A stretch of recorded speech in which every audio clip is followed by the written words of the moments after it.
¿Cuáles son las tres burbujas que amenazan la economía china y al mundo?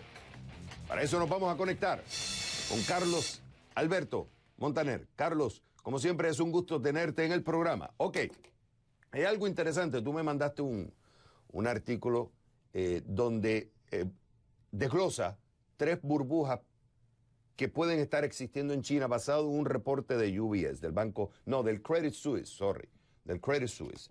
Entonces yo lo que quiero es que le describamos a la gente esto que está diciendo el Credit Suisse, estas tres supuestas burbujas que hay en la economía china. Y esto es importante porque sabemos que la economía china es muy importante, no tan solo para América Latina, sino para el mundo. Ok, tres burbujas. La primera es crediticia. ¿A qué se refiere el Credit Suisse con la burbuja crediticia? A la facilidad de crédito que ha permitido que el endeudamiento sea muy grande por parte de los chinos y por parte de China en general. Esa es una burbuja muy importante.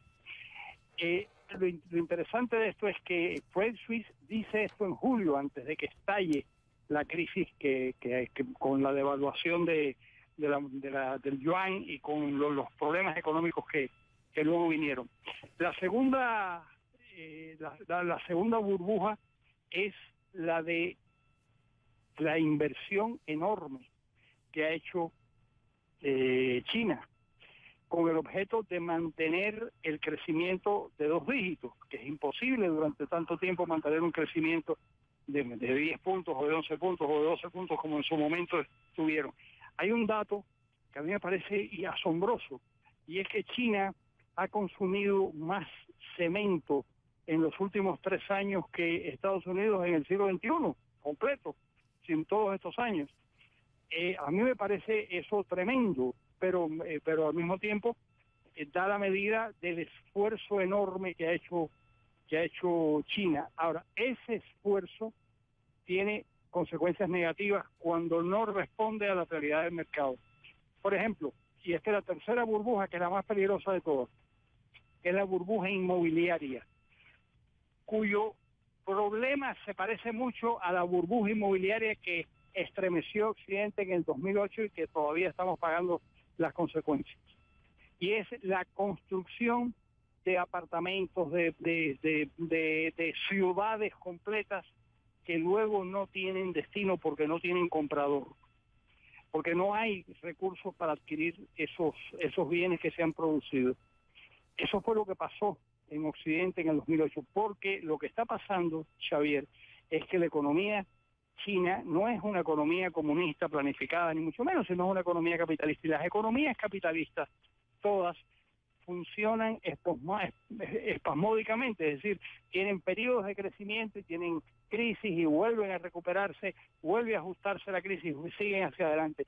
Es mucho mejor la economía capitalista porque la economía socialista, sabemos, la economía colectivista no crece, hay un problema terrible de consumo, y en la economía capitalista no es así.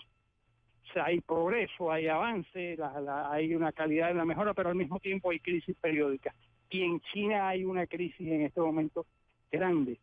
Y la crisis inmobiliaria de los chinos es la más grande de todas. Porque no y la preocupación principal, y tú sabes cuál es la preocupación, Carlos, principal, y otro dato importante que tú mandaste en el reporte, es que la deuda total en China se cuadruplicó entre el 2007 y mediados del 2014 de 7 mil millones, tremendo. de 7 billones de dólares, de trillion, estoy hablando de trillion dollars, de 7 billones de dólares se cuadruplicó a 28 billones de dólares, trillion dollars, que lo que sería equivale al 282% del Producto Interno Bruto. Carlos, ¿tú sabes cuál es la preocupación principal? No tan solo el efecto. ¿Tú sabes cuál es el efecto? La preocupación no tan solo el efecto económico que tendría, sino que algunos analistas incluso dicen que esto pueda llevar a un efecto social en China. ¿Qué dices tú? Por supuesto que puede llevar a un problema social muy importante. En China hay presentes unas tensiones muy grandes. Tensiones, en primer lugar, la economía sigue siendo de alguna manera no dirigida, no planificada, pero sí orientada por el Partido Comunista, por un pequeño grupo de gente. Y eso es un error. Es un error porque ellos están eligiendo cuáles son las zonas de desarrollo. Por ejemplo, un caso clave. la decisión de meter nada menos que 50.000 millones de dólares en el canal de Nicaragua. Que luego no lo van a hacer, probablemente no lo van a hacer, yo no creo que lo vayan a hacer. Pero esa decisión es una decisión política. ¿Por qué?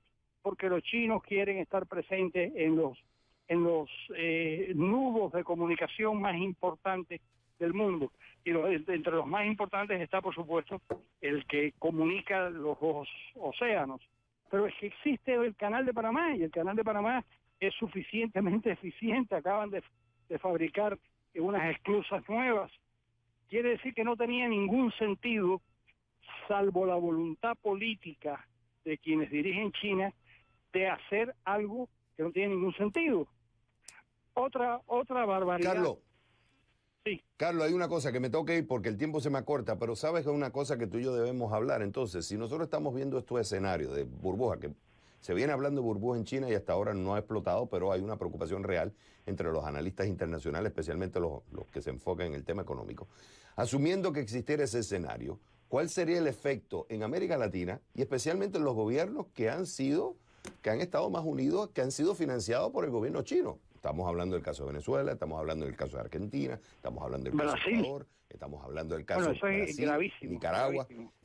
Eso va a ser un tema que yo te quiero traer la semana que viene para que lo empecemos a discutir. Claro, hablemos Carlos la semana Alberto que viene Montaner, porque es un tema muy importante. como siempre es un gusto tenerte en el programa. Un abrazo, Xavier. Cuando regreses, un abrazo.